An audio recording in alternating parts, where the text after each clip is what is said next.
અંતર બહુ જ નાનું છે. જે આપણા વખાણ કરે છે એ આપણી સ્થિતિ જોઈને કરે છે, અને જે આપણી ચિંતા કરે છે ને તે આપણી પરિસ્થિતિને જુએ છે.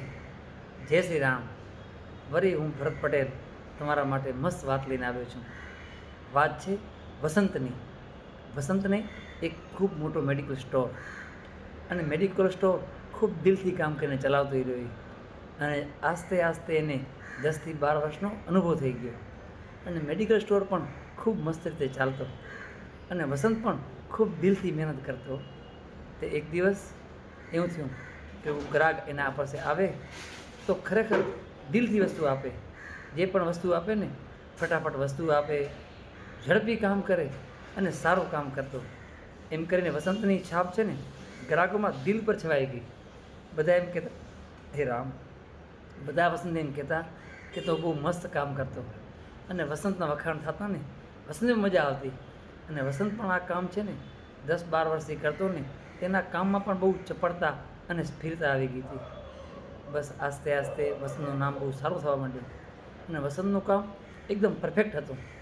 કારણ કે મેડિકલ સ્ટોરમાં છે ને કામ હંમેશા પરફેક્ટ જ હાલે. એમાં દવા એકને બીજી આપી દઈએ ને તો ઘણીવાર બહુ સજા એની મોટી મળતી હોય છે. તો બસ આવી રીતના વસંત બહુ સારું કામ કરતો ને ઝડપી કામ કરતો. તો વસંતની એક આદત બહુ ખરાબ હતી. એ છે ને ભગવાનમાં જરા પણ માનતો નહીં. એ બહુ નાસ્તિક હતો. એના પિતાજી એને ઘણીવાર સમજાવતા કે બેટા, ભગવાનનું બધું આ બધું ભગવાન ચલાવી રહ્યો છે, પણ બસ એ માનતો જ નહીં. પપ્પા કે ના, તમે ખોટા છો પપ્પા, એવી રીતના ગણકારતો નહીં. તે એમ એના પપ્પા એને સમજાવતા ગુજરી ગયા બિચારા, ભગવાનના ધામ પહોંચી ગયા. પણ આ વસંત સમજ્યો નહીં. બસ એ તો મેડિકલ સ્ટોર ચલાવતો અને પોતાનું ગુજરાન ચલાવતો.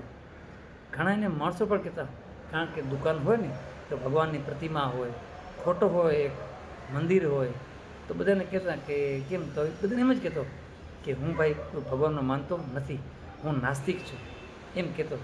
ગ્રાહક પણ ઘણું સમજાવતા કે ભગવાન આ દુનિયામાં છે, અને ભગવાન આ સંસાર ચલાવી રહ્યા છે. પણ છતાં આ એક બે નથી. આ કે ના, ભગવાન જેવું કંઈ છે નહીં. બસ એ માનતો જ નહીં. ગ્રાહકને એમ કહેવાય શું કરું, આપણે તો વસ્તુ દઈને રૂપિયા દઈને ભાગી જવું છે. એ કે માને ન માને એની મરજી, કે કાંઈ વાંધો નહીં. ગ્રાહક તેમ નીકળતા. આવી રીતના હાલતું. એક દિવસ એની આદત બહુ ખરાબ હતી. જ્યારે પણ દુકાનમાં સમય મળે ને તો ડાયરેક્ટ પત્તે રમવા મંડી જાય રહ્યો ભાઈ. એના મિત્રો આવી જાય અને પત્તે રમતોય દુકાનમાં આવી રહ્યો. એક દિવસ એના મિત્રો આવી ગયા, સાંજનો સમય હશે, થોડી વાર ગ્રાહકી નીકળી ગઈ, પછી પત્તે રમવા મંડી ગયા. પત્તે રમતા હતા ને એ આમ ઓચિતાનો વરસાદ આવવા મંડી ગયો. વરસાદ આવવા મંડી ગયો ને તો વરસાદમાં ગાજવીજ સાથે વરસાદ પડ્યો. તો મિત્રો તો બહાર જઈ ન શકે. તે મિત્રોએ કીધું કે હાલ નહીં, હવે પત્તે રમીએ. કે વસંતને એમ થયું કે બારે વરસાદ છે, ગ્રાહક તો કોઈ છે નહીં, તો લ્યો પત્તે રમું. મંડી ગયા પત્તે રમવા, અને પત્તે રમવામાં એટલા બધા મશગુલ થઈ ગયા કે વાત જવા દો. સાંજ પડી ગઈ. તે સાંજે ચાલુ વરસાદમાં એક છોકરો, 10 વર્ષનો છોકરો, બાળક હશે, જે દોડતો આવ્યો અને ભાઈને કીધું કે ભાઈ મને દવા આપો ને. વસંત તો પત્તે રમતો રહ્યો. એનું મન થતું નહોતું પત્તેથી રમતા ઊભવા માટેનું. એને એમ થયું કે બસ પત્તે રમવા દે. કે પણ છતાં બીજાના મિત્રોએ કીધું કે ગ્રાહક છે ને એ ભગવાનનું સ્વરૂપ છે, ગ્રાહકની કે ના નહીં પાડવાની. કે જા, તું પહેલાં દવા દે, એ પહેલાં તારું ફરજ છે. કે તું પહેલાં તારું કામ કરી, કે પત્તે પછી રમશું આપણે. કે વસંતો પરાણે ઊભો થયો અને કીધું છોકરાને, શું જોવે છે? છોકરાએ વિનમ્રતાથી કીધું કે ભાઈ, મારી મા બીમાર છે. કે એને તાવ આવી ગયો છે. કે તમે મને કોઈ બાટલી સારી આપો જેથી મારી માનો તાવ ઉતરી જાય અને જીવિત થઈ જાય, મતલબ બચી જાય. એમ કે આટલી મારી મેં મદદ કરો. કે તે વસંતે પણ દવા કાઢી અને રાખી ટેબલ ઉપર. ત્યાં ઓચિતાની લાઇટ ગઈ ને તો બધા મિત્રો બેઠા હતા. આને પણ હળબડીમાં એ બોટલ આપી હતી છોકરાને. આપી હતી એટલે વરે મિત્રો કને આવ્યો. મિત્રોએ કીધું કે હવે તો લાઇટ ગઈ છે. કે હવે તો પત્તે રમાશે નહીં. કે અમે પણ સૌ આપણા ઘરે જાય છીએ. કે તું પણ ઘરે જજે. કે હવે તો રાત થવા આવી. કે મિત્રો બધા એક પછી એક નીકળતા ગયા. વસંત એકલો હતો. એને પણ થયું કે હવે આ વરસાદમાં કોણ ગ્રાહક આવશે. કે હવે ચાલને ઘરે જવા દે. કે એ પણ ઘરે જવા માટે દુકાન વધાવીને નીકળવા માંડ્યો. બારે જે હોટલ પર પહોંચ્યો ને ત્યાં લાઇટ આવી ગઈ. અને જોયું તો નજર પડી ને તો પોતે કપાળમાં હાથ દઈને નીચે ઓટા પર બેસી ગયો. કારણ કે એને જોયું ને તો જે દવા બાળકને આપવાની હતી ને એ બોટલ ત્યાં ને ત્યાં રહી ગઈ હતી, ટેબલ ઉપર રહી ગઈ હતી. અને ગલતીથી એને ઉંદર હોય ને ઉંદર મારવાની દવાની બોટલ હતી ને એ છોકરાને આપી દીધી એને. એ કે હવે શું થશે, આ છોકરો કેટલા મન વિચારવા માંડ્યા કે આ બાળક નાનો, એની મમ્મીને ખબર શું થશે, એ કે આ એની મમ્મી બચશે નહીં, આમ બધું કરવા માંડ્યો. ત્યારે એના પિતાજીની વાત એને યાદ આવી. એના પિતાજીને કહેતા કે તું ભગવાનનો ભલે ન માન, પણ એક જગ્યાએ છે ને દુકાનમાં એક મૂર્તિ ભગવાનની રાખજે. કે એના પિતાજી રાખી હતી મૂર્તિ એમ. અને મૂર્તિ છે ને અંદર જઈને કાઢી તો ભગવાન શ્રી કૃષ્ણની મૂર્તિ હતી એને રાખી. એમાં પણ ધૂળ ચડી ગઈ હતી, કારણ કે છોકરો તો વસંતો નાસ્તિક હતો, એ તો માનતો ન હતો. એ ધૂળ સાફ કરી અને ભગવાનને હાથ જોડ્યા અને કીધું, બસ સાચા હૃદયથી પ્રાર્થના કરી કે હે ભગવાન, એની માં બચી જાય, મારી ભૂલના કારણે એની માને કંઈ થાય નહીં. કે બસ હજી તો પ્રાર્થના કરીને કાં એ તો એ જ છોકરો ઘરે દોડતો પાછો આવ્યો.